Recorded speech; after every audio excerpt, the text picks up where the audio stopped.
ang atong simbahan nagtudlo nining doktrina nga usa ka Dios, tulo ka personas. Nya usa sa mga teksto sa atong ebanghelyo kini karong atong ibasa, John 14:7-14, nga si Kristo iyang giklaro ngadto ni Felipe nga siya ug ang amahan usara, pero anak siya, amahan tong usa, pero usara sila. Mao na nga kung makakita ta niya, nakakita na sadta sa amahan niya. Kung nakaila ta niya, nakaila na sadta sa amahan. Unya ang iyang gihimong testigos or prueba nga nagkahiusa sila ug ang amahan, mao ang mga buhat nga iyang gihimo niya. Ang buhat nga iyang gihimo matud pa niya, buhat kini sa amahan, pulong kini sa amahan, wa koy ako kung dili iya sa amahan. Mao na ang nagpakita dinhi sa kalibutan ang anak, dili na kinahanglang magpakita pa ang amahan. Ngano man kay lagi ang nakakita sa anak, ang nituo sa anak, nakakita og mituo sa Dios amahan. Dingay mong tupad ingna nakakita na ka sa Dios amahan.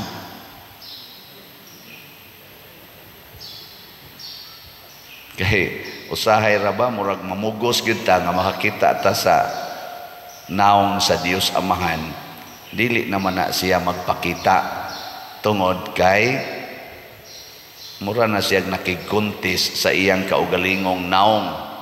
Kay ang naong ni Hesus nga nagpakatao, mao naman to ang naong sa amahan, mao na sadto ang naong sa Espiritu Santo, mao na to ang naong sa Dios.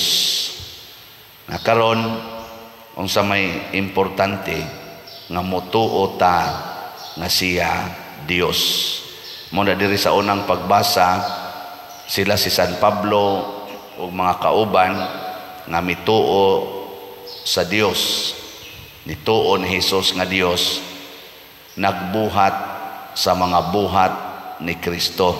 Kay matud palagi ni Hesus atong ebanghelyo, ang mutuo kanako magbuhat sa akong mga buhat. Ige, ikaduhang lingi, yung na nagbuhat ka sa mga buhat ni Kristo. Kanang pagpanglaba, buhat ba na ni Kristo? Buhat dili.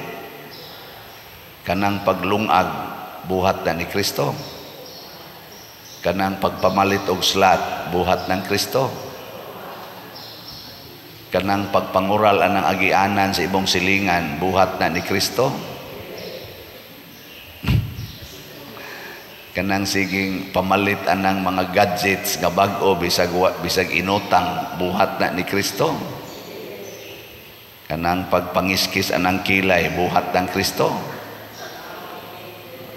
Baisad bang ato sa ngunahunaon ba? Kanang pag sulob-sulob anang makita anang imo mga puson, imo mga dughan, mga kigol, unsa man na buhat na ni Kristo. Kanang pagsigig simba, pagsigig rosaryo o pagpasaylo sa nakasa nimo, buhat ng Kristo. May manday kay mo. Pero kanang sigig simba nya ini kumas misa blidibakay dayon, buhat na ni Kristo. Kanang sigig rosaryo nya ini gumag rosaryo, mga saba dayon, mamalikas dayon, buhat ng Kristo. Amayo kay baw dayon nya. Kumusta man ang imong mga buhat karon? Buhat ba ni Kristo o buhat sa demonyo? Sige mo palit og slat. Uy, pamalit mo daghan oy kay na jute para kay gatong halin. Kani pasabot ani jute ra gyud ang nagbuhat sa buhat ni Kristo. Kana bang pagpaambit sa imong kwarta ngari sa simbahan. Bitaw ang atong SBF DAG na natayhalin nga 19,502 ka slots, na pay 40,498 ka slots, available tag 500 pesos per slot.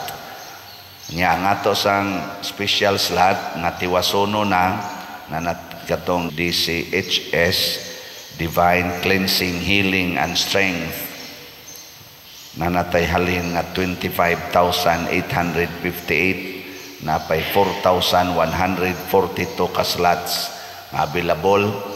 Nya naani tag 22 slot challenge nga tag 4,400, na nasa tay 421 ka 22 slot challenge. Nya nga to sang DSAP, ako man tong gipunan og siyam aron makumpletong 200 ka slot hopefully. So karon nahimo ng 193 ka slots, pito na lang ka slots ang kuwang nga tag 500,000 pesos per slot. Atong pakpakan ang namalit niini. Salamat kayo.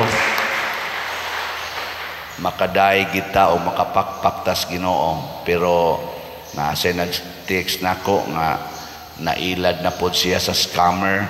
So ayaw lang yun mo pataka o kaning padala, labi na mga online parishioners mo padala mo o kwarta dinhi. Siguro agyon nga ang atong official contact persons kani sila si Remedios Ocaba, Edna Barusa, Hinara Laborte, si Bernardo Jacobi, mo ni ato mga contact persons. Ang atong i-flash din sa atong misa, mga contact numbers, mauragid na. Sus na may nihatag ko na og number, paghatag sa number, asangan, text yan ako. Si Kuan may akong ipadadaan pa der, mo ni nga na, naku hindi mani mauingan diri sa akong contact persons. Muna, ang atong generosity, himuan sad na og pangilad sa mga hinanib sa yawa.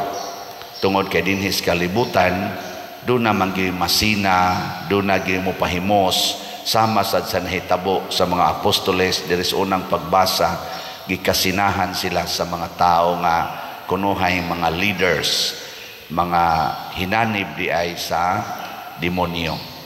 Kini karong mga gubat, kining kagubot, tungod ni sa kadao, kasina, kahangol, aning atong mga bahandi nga kalibutanon, nga imbis magbuhat tas buhat sa Ginoo, magbuhat na noon tas buhat sa demonyo. Nya unsa may mahitabo kung kita mutuo na ni Kristo ug magbuhat sa buhat niya, matud pa ni Kristo, mas makabuhat pa mo labaw kaysa akong gibuhat. Si Kristo tulo ra ka tuig ang iyang pagpamuhat, daghan na kay siyag nabuhat. Ang mga santos sa tinud-anay dunay mas daghan pa og nabuhat, sama ng pagpamunyag, pag-ayo og masakiton, pagsangyaw sa maing balita nga moabot gyud ngadto lain-laing dapit. Mao bitaw si San Vicente Ferrer, usa sa mga magsasangyaw nga dako sa kaig na abot. Nya labi na karon anataning social media, daghan na kayong magsasangyaw nga ang nabuhat labaw sa nabuhat ni Kristo, ingnon talang po nga in terms of quantity, tungod kay usa ka sangyaw sama ni karong atong gibuhat moabot man dayon sa tibuok kalibutan. Si Kristo didto raman sa atong lugar sa aning nanang tawag ko na to Holy Land. Diha raman sila gatuyok-tuyok. Pero di na pasabot nga kuwang tong gibuhat ni Kristo. Pero iyang gisaad, kung bisag unsay inyong pangayoon sa akong ngalan, mahitabo ka na. Ug unsaon man nato pagpangayo sa iyang ngalan, nga ang mga buhat nga iyang gibuhat pangayoon nato nga makabuhat sabta. Kanilang pagpasaylo, kanang pagpasaylo ba? Si Kristo nakapasaylo nga wa gyud limit, hastas mipatay niya. Kinsa ninyo dinhi ang nangayo nga makapasaylo lang gyud mo kanunay sa mga tao nga wa gyud mahigugma ninyo. Sige, tasa kamot. Congratulations. Uy, kasagaran nato di man ta mangayo ana. Ang usa itong pangayoon, Ginoo, usba kining tawhana mutahod na unta siya nako, mo respeto na unta siya nako. Mao man atong iampo. Ang atong iampo makapasaylo ta ko. Kinsa dinhi ang andam nga mo pasaylo og kapituan kapito sa nangabit niyang bana or kung mangabit ang iyang asawa ta sa ngamot. Bantay ha. Ano na to? Kinsa ninyo dinhi ang andam nga bisag tamparuson pang naong di gyud masuko ta sa kamot. Kanang ni isas kamot tamparusa dayon. Pero unya na lang taod-taod tingali. Mangandam man sa nakaron. Awa na nag-anam nagkahilis. Kinsa man dinhi ang musugot nga bitayon sa cross niya magsigil ang yapog pasaylo ta sa kamot. Awa na, nahilis na gyud. Si Maria, ang mahal nga birhen, naliwat sad ni Hesus. Kinsa dinhi ninyo mga ginikanan nga musugot lag kulatahon ang inyong anak, di gyud mo masuko, magsigil ra mo pasaylo ta sa kamot. Awa na, nahilis na gyud. Mao na atong pangayuos Ginoo.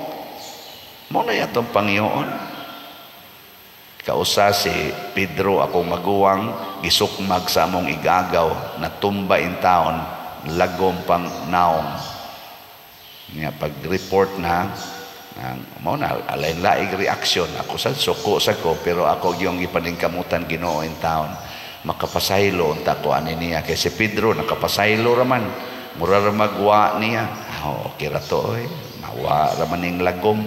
Naku pagka Diyos no ning akong maguwang mao para ba hinoy na paralyzed nga ako nangayo sa kus Ginoo in taon makapasaylo lang gyud ta ko ani niya.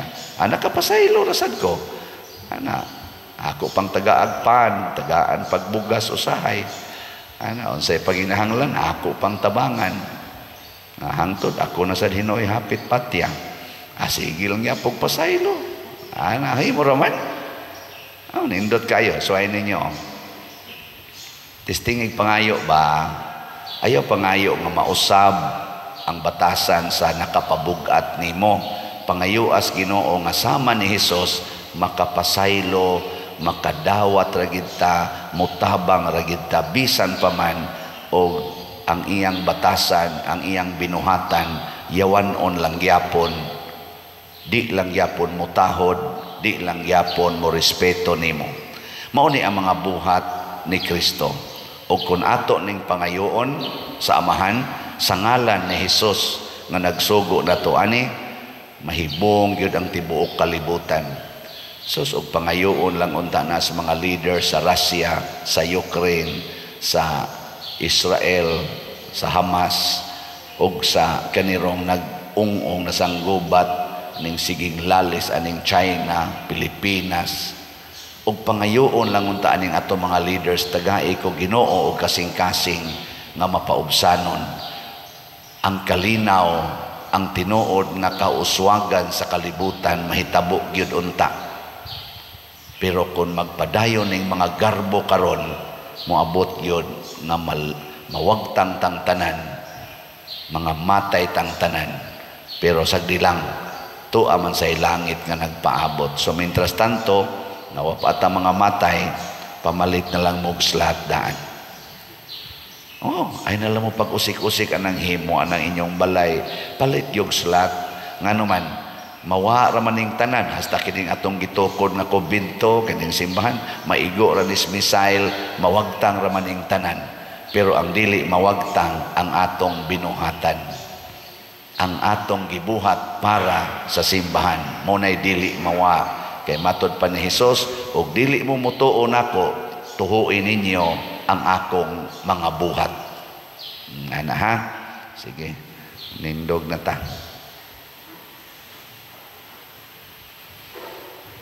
mga igsuon